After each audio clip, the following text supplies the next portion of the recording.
नमस्कार। एक तरफ पूरा देश आज गणतंत्र दिवस के जश्न में डूबा है, तो वहीं दूसरी तरफ देश की रक्षा के लिए अपने प्राणों की बाजी लगाने वाले वीर सपूतों को भी याद किया जा रहा है और उन्हें श्रद्धांजलि दी जा रही है।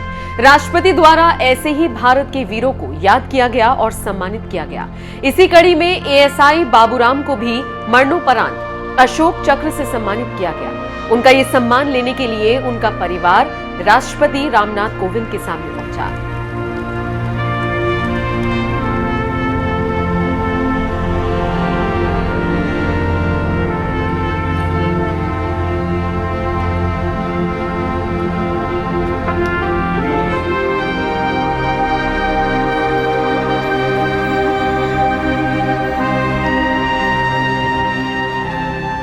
आज हम आपको एएसआई बाबूराम की शौर्य गाथा के बारे में बताएंगे, जिसे सुनकर आपका सीना गर्व से चौड़ा हो जाएगा। बाबूराम जम्मू कश्मीर पुलिस में एएसआई के पद पर तैनात थे। कहा जाता है कि बाबूराम आतंकियों पर कहर बनकर टूटते थे। उनकी नजर से आतंकियों का बच पाना मुश्किल ही नहीं, नामुमकिन हो जाता था। पुंछ जिले के मेंढर के रहने वाले बाबूराम बचपन से ही सेना में भर्ती होना चाहते थे। 1999 में वो कांस्टेबल के पद पर जम्मू कश्मीर में कार्यरत हुए।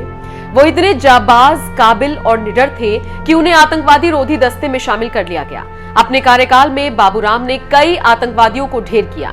कहा जाता है अपनी कई मुठभेड़ में उन्होंने लगभग 28 आतंकियों को मार गिराया था। हालांकि 29 अगस्त 2020 को एएसआई बाबूराम आतंकियों से लोहा लेते वक्त शहीद हो गए। उस वक्त श्रीनगर के पंथा चौक पर बाबूराम और उनकी टीम सड़क से गुजरने वाले वाहनों की निगरानी में थी। इसी बीच वहां पर 3 आतंकी आए और भीड़ में एक जवान पर हमला बोल दिया। उनका हथियार छीनने की कोशिश की। इस दौरान जवानों और आतंकियों की मुठभेड़ चली।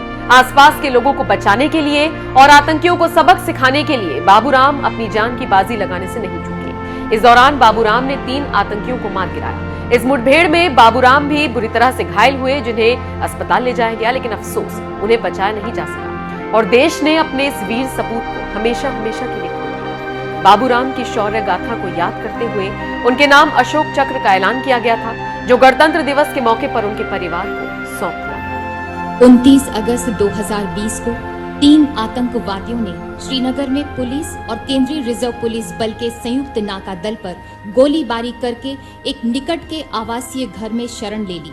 संयुक्त दल ने उस मकान की तत्काल घेराबंदी कर एक ऑपरेशनल योजना बनाई, जिसमें श्री बाबूराम एएसआई को आंतरिक घेराबंदी का कार्य सौंपा गया।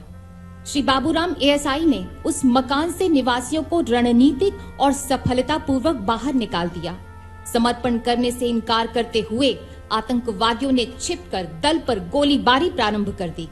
अपनी जान की तनिक भी परवाह किए बगैर जब एएसआई बाबूराम ने अपने साथी कांस्टेबल के साथ उस मकान के अंदर प्रवेश किया, तो आतंकवादियों ने उन पर गोलियों की बौछार कर दी।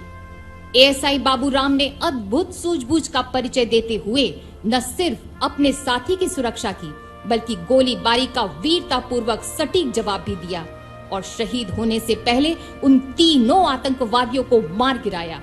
इस प्रकार एएसआई बाबूराम ने कट्टर आतंकवादियों का मुकाबला करने और उनको मार गिराने में पराक्रम और अनुकरणीय अदम्य साहस का परिचय दिया और राष्ट्र के लिए सर्वोच्च बलिदान दिया। स्वर्गीय एएसआई बाबूराम की पत्नी श्रीमती रीना रानी तथा उनके साथ हैं उनके पुत्र श्री माणिक शर्मा।